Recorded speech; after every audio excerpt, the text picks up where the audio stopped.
umunezero ntangere vyo gusubira kubana namwe banywanyi bacu muriko murabana natwe makuru n'ibiganiro vya misi yose tubandanya gushikiriza kuri no mbonesha kure yacu ari na yanyu Muhuza TV. Uno mwaka tugiye kubagezako amakuru y'ibiriko biravugwa bigezweko muri kano kanya ngaha mu gihugu c'u Burundi, n'amakuru tuza kugaruka kuri vyinshi bitandukanye cane cane ariko tukaza kugaruka ku mutambukanyi w'umukuru w'igihugu Angeline Ndayishimiye. Mu kanya gaheze hashitse ku kibuga c'indege Melchior Ndadaye i Bujumbura, akaba avuye mu gihugu ca Leta Zunze Ubumwe za Amerika, aho yari agiye gushikirizwa agashimwe kiwe ka UN Population Award umwaka w'ibihumbi 2023 yaronkejwe n'ishirahamwe mpuzamakungu ONU. Yakiranywe igishika cinshi, yagaragarijwe urukundo rudasanzwe n'abanyagihugu kuva ku kibuga c'indege mpuzamakungu Melchior Ndadaye gushika ku kirimba c'umukuru w'igihugu. Mu mwambaro w'igitenge uriko ifoto y'umutambukanyi w'igihugu, abantu isinzi bamurindiranye igishika cinshi. Mu kanya gaheze nk'uko narimejeje kubabwira ku kibuga c'indege mpuzamakungu Melchior Ndadaye, abantu benshi bari bagiye kwakira umutambukanyi w'umukuru w'igihugu Angeline Ndayishimiye atahukanye agashimwe ka UN Population Award uyu mwaka. Ako gashimwe yakaronkeye muri Leta Zunze Ubumwe za Amerika, akaba ari kw'igenekerezo ya 12 mu Kakaro uyu mwaka w'ibihumbi 2023. Abantu bashitse ku bwinshi bari muri uyu mwambaro w'igitenge nk'uko narimejeje kubabwira uriko ifoto ya Angeline Ndayishimiye. Abandi bakaba bari bambaye imipira yera, imbere hariko ifoto y'umutambukanyi w'umukuru w'igihugu hamwe n'idarapo ry'igihugu c'u Burundi. Inyuma naho handitseko amajambo agira ati turabakeje muvyeyi wacu. Agishika ku kirimba c'umukuru w'igihugu, umutambukanyi w'umukuru w'igihugu Angeline Ndayishimiye yasanze umuryango wiwe nawo abana bamurindiranye igishika, bamuteguriye ikibanza ciza co kumwakiriramwo. Eka na nyenicubahiro umukuru w'igihugu Varisito Ndayishimiye yamwakiranye umunezero, aho yahavuye ashikirizwa na kagashimwe yahabwa kw'igenekerezo ya mbere y'ukwikukira, nk'uko umukuru w'igihugu Varisito Ndayishimiye yari yabishikirije abari bitavye ivyo birori, kuko ubwo bushimwe bwatanzwe umutambukanyi wiwe ari mu gihugu ca Leta Zunze Ubumwe za Amerika, nk'uko narimeje kubabwira, aho yari yitavye inama y'ishirahamwe mpuzamakungu ari naho yaronkeye aka gashimwe. Ni vyinshi tugiye kugaruka ko muri ano makuru ingene vyari vyifashe. Vyonda subscribe canke sabone kuri hotel wacu ndako kugira ngo utujucikanwa n'amakuru n'ibiganiro tubandanya gushikiriza. Sangiza no makuru bagenzi bawe kandi aho baba ari hose kugira ngo batuja bacikanwa n'abiriko biravugwa bigezeko ngaha mu gihugu c'u Burundi no hanze y'imbibe z'igihugu c'u Burundi. No Muhuza TV nkwaye kaze mwidonido y'ano makuru. Igisata ca ONU kijejwe ibijanye n'irwirana ry'abantu cashikirije umupfasoni Angeline Ndayishimiye agashimwe gitanga buri mwaka kitwa UN Population Award. Iki gisata ca ONU kiraba cane ibijanye n'irwirana ry'abantu be n'ubuvuzi bujanye n'irondoka ry'abantu. Buri mwaka ico gisata kiratanga agashimwe UN Population Award gahabwa urwego canke ishirahamwe ryitwararitse cane ico gisata be n'umuntu wo mu nzego z'igihugu yitwararika ivyo bibazo. Mu mwaka uheze ako gashimwe kari kahawe umushingamateka w'imyaka 22 ava muri Namibia, umupfasoni Emma Teferusi, kubera yagwaniye ko abakenyezi baronka uburyo bwo kwibeshaho no kuba yitwararika ibijanye n'ibibazo vy'irondoka ku miyabaga. Agashimwe kuno mwaka rero kahawe umupfasoni w'umukuru w'igihugu c'u Burundi Angeline Ndayishimiye ku ruhande rw'abantu bo mu nzego bitwararika ibibazo iri shirahamwe rikorerako. Angeline Ndayishimiye yashimiwe kubera ukuntu yitwararitse ikibazo c'ingwara yo mu kigo ibangamira abakenyezi inyuma yo kwibaruka. Angeline Ndayishimiye yavuzwe kandi ko yitwaritse kurwanya amabakorerwa abakenyezi. Ako gashimwe k'uyu mwaka rero kakaba karahawe kandi ishirahamwe IFIDEP rikorera mu gihugu ca Kenya.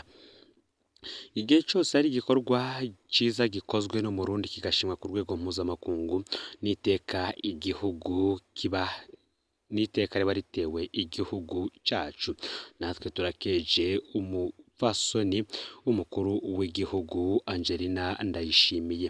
Nk'uko natanguye ano makuru mbibabwira, ibarabara kuva ku kibuga cy'indege mpuzamakungu Melchior Ndadaye i Bujumbura gushika ku kirimba cy'umukuru w'igihugu, abanyagihugu bari bamurindiranye igishika cyinshi cyane, akaba yakiriwe mw'ibarabara ubwo yariko agenda ari mu muduga, nawe abanyagihugu yagiye ariko asuhuza abanyagihugu anabereka agashimwe yaronkejwe nk'uko muvyibonera kuri ayo masanamu mubona muri iyi video.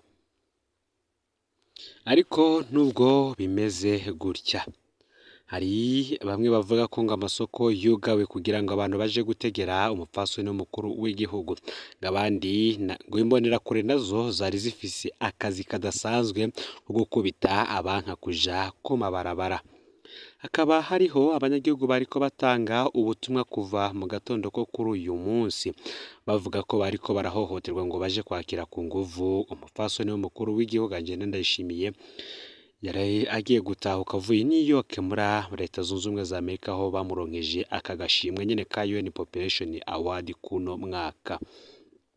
Bamwe mu banyagihugu bakora mu gisagara ca Bujumbura banditse ati mwaramutse, cyo mwamenya nuko guhera mu gatondo kuri uyu munsi ata muntu numwe yari yemerewe gukora ikintu na kimwe, ata soko nimwe yuguruye, ata butike nimwe yuguruye, ata muntu yemerewe kwicara kwibarabara. Abapolisi baca babakuraho ngo baje gutegera umupfasoni w'umukuru w'igihugu. Aha rero ngo ubuzima bw'abenegihugu bwari bwahagaze, ikindi kandi ngo imbonerakure zo zari zifise inkoni zikubita uwumeze nk'uwuvyanse. Undi munyagihugu nawe yagize icyo ashikirije ku isaha 4 zo mu gatondo, yagize ati iyi saha tuvugana amasoko yose arugaye, ngo yugurura isaha 7 tuvuye gutegera Angelina Ndayishimiye. Amasoko yose ari Bujumbura batwirukanye ngo tuje kumutegera, ngo no kuvuga ko ngo aza kugururwa isaha 7 nyuma y'ibirori. Ngo twebwe tubona ko bariko baduhohotera. Ni vyiza ko umupfasoni w'umukuru w'igihugu aronka udushimwe, ngo ariko ntibisigura ko duca duhagarika ubuzi ngo tugiye kumutwengera no kumukomera amashi, ngo ntibisigura ko dutegerezwa kwerekana ko tunezerewe ku nguvu, ngo bari kureka abavyifuza bakajayo, abakeneye kwikorera nabo bagakora utwabo. Ubu akaba ari ubutumwa bwagiye buratangazwa mu gatondo ko kuri uyu munsi igenekerezo ya 17 mu Kakaro uyu mwaka w'2023 na bamwe mu banyagihugu batuye kandi bakorera mu gisagara ca Bujumbura. Kuri ubu rero umupfasoni w'umukuru w'igihugu akaba yatahutse amahoro, Imana ikaba yamuje imbere mu rugendo rwiwe hava muri Leta Zunze Ubumwe za Amerika gushika ngaha mu gihugu c'u Burundi. Reka natwe dukomeze tumukeze nk'umuhuza TV kuri ako gashimwe yaronkejwe. Mu yandi makuru, Uburundi bwatorewe kuba icegera c'urongoye umuhora w'ubudandaji uva ku kivuko ca Mombasa Corridor du Nord. Mu nama ya komite igira 55 yari kibera i Kigali mu Rwanda kuva ku magenekerezo ya 11 na 10 gushika ku igenekerezo ya 14 mu Kakaro uyu mwaka, ihuza ibihugu bicisha ibidandazwa umuhora uva ku kivuko ca Mombasa Corridor du Nord. Urundi bukaba bwaratorewe kuba icegera c'urongoye uwo muhora mu gihe Uganda ariyo ishikiriwe kurongora uwo muhora.